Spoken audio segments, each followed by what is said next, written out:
Depuis les récents propos du président de la République Félix Antoine Tshisekedi Tshilombo sur son souci de doter la République démocratique du Congo d'une constitution digne, beaucoup d'encre et salive sont élevés sur la toile dans le positif, soit pour justement condamner cet acte que l'opposition dénonce comme une manœuvre de chercher à briguer un troisième mandat.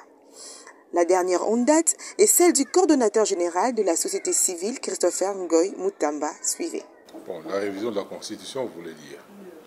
Bon, moi, je pense que, et je l'ai toujours dit, la Constitution ou les lois ne sont pas des fétiches. Ce sont des dispositifs, des principes qui sont faits pour réguler la société. Et la société elle-même, elle est évolutive. Les principes que nous avions ou les valeurs que nous avions dans le temps, avec le temps,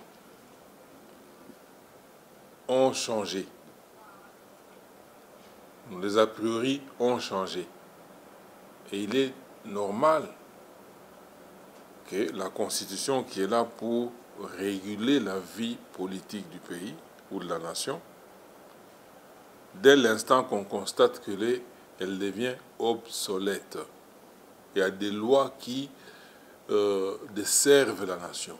Il y a des lois qui ne conviennent plus. Mais il faut les changer. Il faut les changer.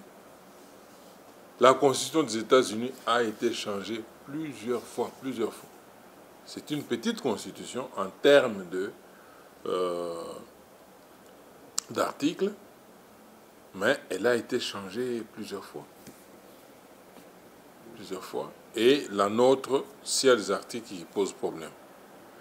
Maintenant, là, par exemple, on nous agresse à l'Est.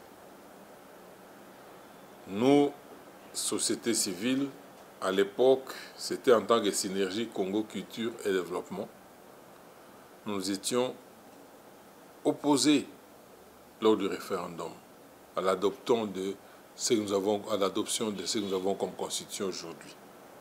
Nous étions les rares organisations à nous opposer. Tout simplement parce que nous avions analysé et trouvé qu'il y avait une cinquantaine de dispositions, c'est-à-dire d'articles, qui ne concouraient pas au bien-être, à la survie de la nation, au bien-être des populations et à un bon ordre sociopolitique. Bon, aujourd'hui, avec le temps, tout cela est revenu à la surface. Lorsque j'ai fait allusion, par exemple, à la loi Bakashiga, qui était la base même dans l'ancienne constitution de la troisième République, ou la deuxième République. Il y avait la loi Bakashiga. Mais on a mis de côté cette loi-là pour la remplacer par une nouvelle disposition qui diminue même la souveraineté. Et vous trouvez que c'était fait pour l'intérêt des Congolais. C'est ce qui est à la base même de l'agression que nous avons aujourd'hui.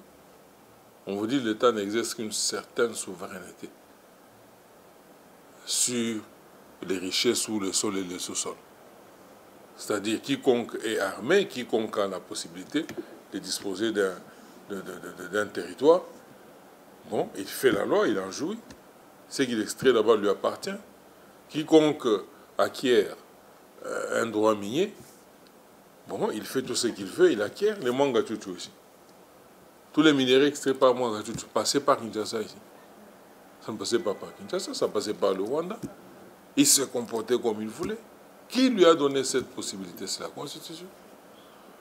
Aujourd'hui, nous nous plaignons. Nous disons, voilà, on a élu les nouvelles autorités au mois de décembre. Voilà bientôt 5 mois. Nous n'avons pas un gouvernement. Les bureaux définitifs de l'Assemblée nationale ni du Sénat ne sont pas installés. Tout simplement parce que cette constitution laisse des ouvertures qui sont pernicieuses. Aujourd'hui, nous en souffrons. Le pays est en guerre.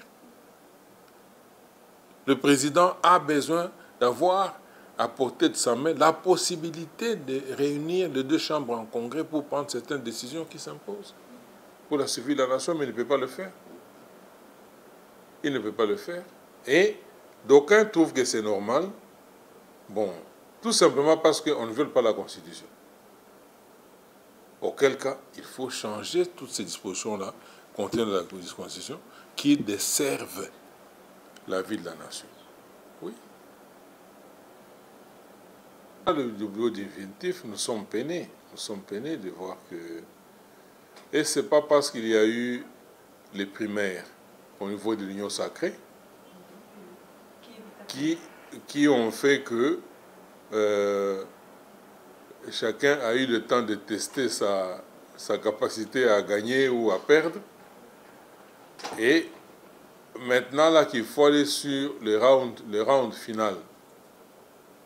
D'aucuns hésitent, d'autres ont peur, et on est dans un moment maintenant, ou un contexte où il y aurait peut-être des conciliabules, où, voilà, si c'était fait que les gens sont entrés là-bas, lors d'une plénière valablement siégeant, et on a procédé directement au vote, on a voté quelqu'un, on évoluerait.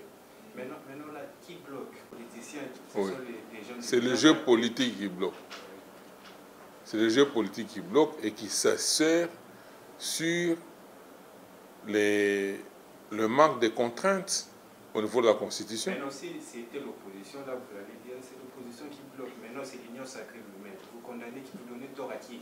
Au président Bosso, qui est le président du bureau provisoire, ou aux membres de l'Union sacrée? Je vous ai dit que ce sont les politiciens qui bloquent.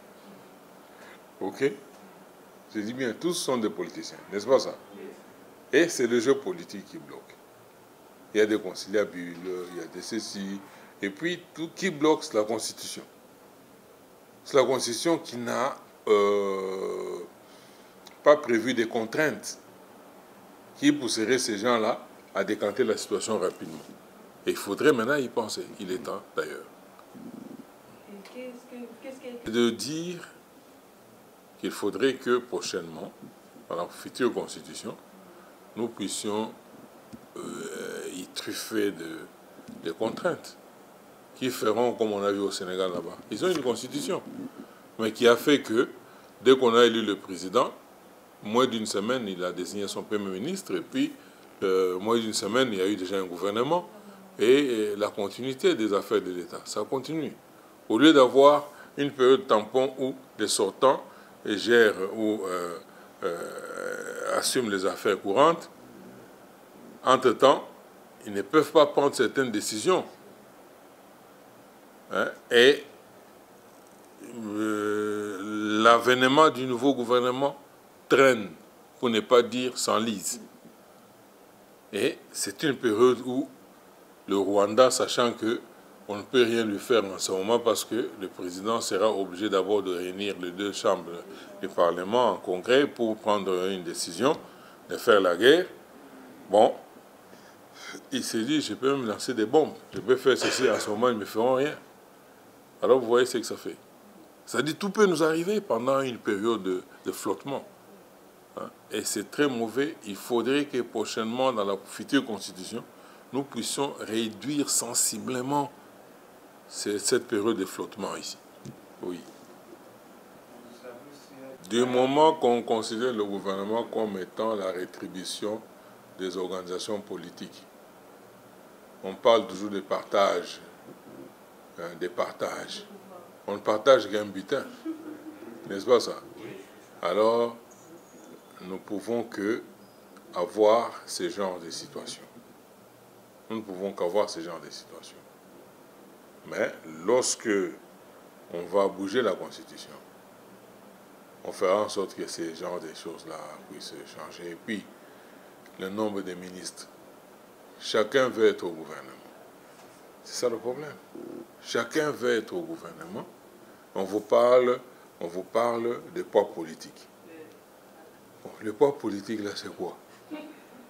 Hein? Ce qui compte c'est la technicité. Il faut y mettre des technocrates, c'est-à-dire des gens qui peuvent apporter des solutions aux attentes de la population. Mais vous nous dites le pouvoir politique, c'est le peuple mange le pouvoir politique. Le peuple va boire le pouvoir politique. Non, c'est des aberrations. Donc on nous amène loin de là, loin de ce qu'il faut faire. Aujourd'hui, on a besoin des gens qui viennent au gouvernement et qui se mettent en tête qu'ils n'ont pour chef que le président de la République et le peuple congolais, à qui ils doivent rendre service. Mais si c'est des gens qui viennent pour rendre service à leur parti politique, à leurs proches, là, nous sommes dans des aberrations, comme toujours, qui ne nous font jamais avancer. Voilà. Oui, l'attitude d'abord, qu'est-ce que je ressens? C'est la colère et l'énervement.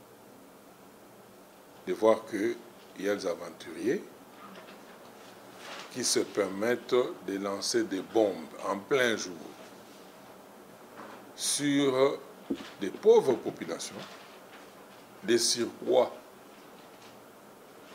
des Congolais qui ont fui la guerre parce qu'ils ne voulaient pas mourir.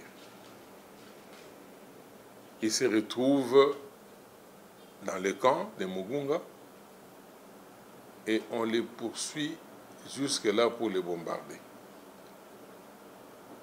C'est être 2 fois criminel de guerre. Ça n'a aucune excuse, mais j'ai vu, ils ont poussé l'outrecuidance jusqu'à demander pardon pour dire que voilà, ils s'excusent, c'est une erreur, ils n'auraient pas dû. Mais entre-temps, les gens sont morts. Ces gens sont des criminels. Mais ils ont donné aussi 72 heures au gouvernement. Ce sont des criminels. Ils seront arrêtés. Moi, je peux vous garantir que, d'abord, ces crimes-là sont imprescriptibles. Quel que soit le temps, ils seront arrêtés. Le gouvernement ou le président de la République ne négociera jamais avec eux. C'est de 1. Sinon, nous marcherons sur la mémoire de plus de 12 millions de Congolais. Nous marcherons sur la mémoire des Congolais qui continuent à tomber aujourd'hui ostentatoirement, au vu du monde entier. On les tue. Et ces gens-là sont là en train de vous dire que non, écoutez, veuillez nous excuser. Donc, là, nous condamnons en tant que société civile avec la dernière énergie. Et nous disons, le moratoire sur la peine de mort a été levé et ces gens-là sont des candidats bien positionnés pour l'exécution de la peine de mort. Quant aux habitants, oui, la nuit peut durer, hein, mais le jour finit par arriver où le soleil finit par se lever. Le soleil se lèvera bientôt. Nous n'avons pas abandonné, nous ne sommes pas découragés. Mais sachez que le pays, le Congo, le peuple congolais dans son ensemble est derrière vous, est avec vous dans tout ce que vous êtes en train de vivre. Le peuple congolais est prêt à prendre les armes. Le jour que nous allons attaquer le Rwanda, chaque Congolais a l'obligation de prendre ce qu'il a à sa portée pour entrer aussi au Rwanda. Donc, nous sommes prêts à découdre, nous n'allons pas faire marche arrière. Et le Rwanda payera cher. Ceux qui vous tuent là payeront cher. Et le pays vous doit beaucoup pour la résistance et la résilience dont vous avez fait montre. Le pays vous doit beaucoup. Et Dieu est avec vous, Dieu est avec nous. C'est moi qui vous remercie. Puisque la société est évolutive et les lois ne sont pas des fétiches, le débat est alors lancé dans la sphère politique congolaise afin que nos politiques puissent trouver un compromis sur ce prétendu changement de la constitution voulu par les chefs de l'État afin de privilégier un climat de paix au pays de Lumumba.